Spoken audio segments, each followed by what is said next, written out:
अरे कभी सुना है समोसे वाली चुड़ैल के बारे में? ये एक ऐसी कहानी है जो इंटरनेट पर भाई खूब फैली। आज ना हम इसी कहानी की तह तक जाएंगे। देखेंगे कि कैसे एक एकदम मामूली सी चीज, एक समोसा, किसी की जान का दुश्मन बन सकता है। तो चलिए शुरू करते हैं ये खौफनाक सफर। तो कहानी शुरू होती है एक आवाज से। सुनने में तो एकदम नॉर्मल लगती है, पर है नहीं। जरा सोचिए, एक शांत सी कॉलोनी में हर सुबह ठीक यही आवाज गूंजती है। और ये किसी आम समोसे वाले की आवाज नहीं है, ये तो मौत की दावत है, एक चेतावनी। और यहीं से सारा रहस्य गहराना शुरू होता है। सोचकर देखिए, सुबह के ठीक 6 बजे हैं। हवा में ना एकदम ताजे मसालेदार समोसों की ऐसी खुशबू फैली है कि क्या कहने।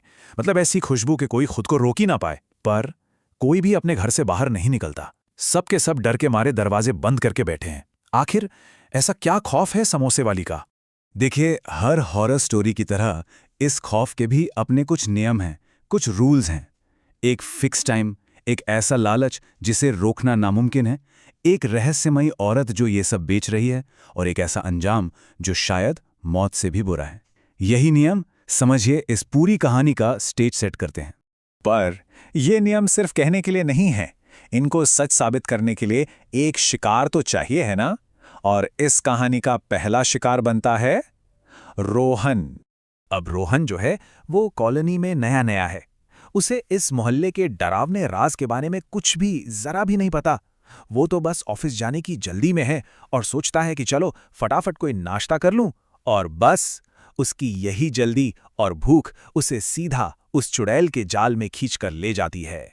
देखिए, इस चुड़ैल का हमला कोई अचानक से नहीं होता। ये एक पूरा सोचा समझा जाल है जिसके 4 स्टेप्स हैं। और यहीं पर मोहल्ले की वो डरावनी अफवाह एक खौफनाक हकीकत बन जाती है। और यही वो मोमेंट है जब रोहन को एहसास होता है कि वो बहुत बुरी तरह फंस चुका है। उसे समझ आ जाता है कि यहाँ असल दुनिया के नियम कानून काम नहीं कर रहे। अरे, उसने तो सिर्फ 2 समोसे खाए थे, पर प्लेट में 4 हो गए और देखते देखते 8। तो भाई, रोहन की कहानी तो यहीं खत्म हो गई। लेकिन चुड़ैल का कहर वो नहीं थमा। कुछ दिन बीतते हैं और उसी घर में 2 नई किराएदार आती हैं। बहनें हैं, राधिका और सीमा। बेचारियों को जरा भी अंदाजा नहीं है कि वो किस मनहूस जगह पर रहने आ गई हैं। और मजे की बात यह है कि इन दोनों बहनों के नेचर में ना जमीन आसमान का फर्क है। और यही फर्क आगे चलकर कहानी में बहुत इंपॉर्टेंट रोल प्ले करेगा। एक तरफ है समझदार राधिका और दूसरी तरफ है चटपटा खाने की बेहद शौकीन सीमा, जो आप समझ ही गए होंगे किसी भी लालच में बड़ी आसानी से आ सकती है। होता क्या है कि एक पड़ोसन उन्हें एक अजीब सी चेतावनी देती है, लेकिन राधिका वो इसे बस एक मजाक समझकर टाल देती है, हंस देती है। वो नहीं जानती, पर हम तो जानते हैं कि यह खतरा कितना कितना असली है। और फिर अगली सुबह होती है। चुड़ैल की वही डरावनी आवाज एक बार फिर गूंजती है। और इस बार कोई उसका सामना करने के लिए नहीं, बल्कि सीधा उसके जाल में फंसने के लिए तैयार बैठा है। और बिल्कुल बिल्कुल वैसा ही होता है जिसका डर था। सीमा का जो जंक फूड का लालच है वो उसे सीधा चुड़ैल के जाल तक खींच लाता है। वो समोसों के उस अजीब से हरे रंग पर भी ध्यान नहीं देती। उसे तो बस अपनी भूख मिटानी है। वो 4 समोसे खरीदती है, सिर्फ 4। सुनने में तो कुछ भी नहीं लगता है ना? पर हम जानते हैं कि ये नंबर 4 अब एक बहुत भयानक गिनती शुरू करने वाला है। और ठीक तभी राधिका के दिमाग में खतरे की घंटी बजती है। वो पड़ोसन की चेतावनी, ये हरे समोसे, सारी कड़ियां जुड़ने लगती हैं। लेकिन इससे पहले कि वो कुछ भी कर पाती, दूसरे कमरे से सीमा की एक दिल दहला देने वाली चीख आती है। जाल बिछ चुका है और अपना काम कर रहा है। लेकिन इस बार एक बहुत बड़ा फर्क है। रोहन अकेला था, पर सीमा के पास उसकी बहन राधिका है। और इस कहानी का क्लाइमैक्स, इसका अंत, ताकत से नहीं बल्कि दिमाग से लिखा जाने वाला है। तो सवाल अब यह है, अपनी बहन को मौत के मुंह में देख के राधिका क्या करेगी? इन जादुई बढ़ते हुए समोसों को, इस चुड़ैल को आखिर कैसे रोका जा सकता है? क्या है इनकी कमजोरी? और इसका जवाब किसी बड़े जादूटोने में नहीं, बल्कि घर की एक बिल्कुल मामूली रोजमर्रा की चीज में छिपा है। बाथरूम से एक आवाज आती है, एक भरी हुई बाल्टी से पानी छलक रहा है, और बस राधिका के दिमाग की बत्ती जल जाती है।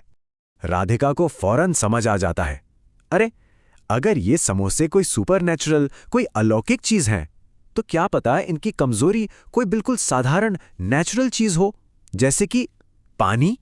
और उसका अंदाजा बिल्कुल सही निकलता है। बस एक बाल्टी पानी और सारे के सारे जादुई समोसे उसमें घुल जाते हैं, गल जाते हैं। उस शक्तिशाली चुड़ैल को भी हार मानकर भागना पड़ता है। ये बात साबित हो जाती है कि अक्ल की ताकत किसी भी जादू से कहीं ज्यादा बड़ी होती है।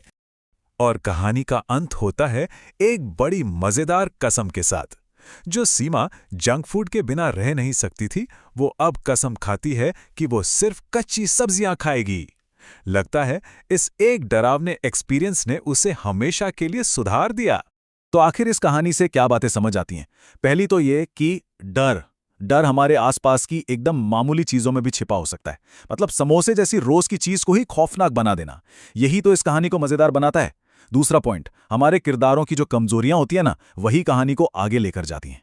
और सबसे जरूरी कि एक स्मार्ट आइडिया, एक तेज दिमाग किसी भी लड़ाई झगड़े से ज्यादा असरदार होता है। यही सब मिलकर इसे एक जबरदस्त मॉडर्न लोक कथा बनाते हैं। और आखिर में एक सवाल छोड़ जाते हैं सोचने के लिए। ये कहानी एक खतरनाक लालच के बारे में थी।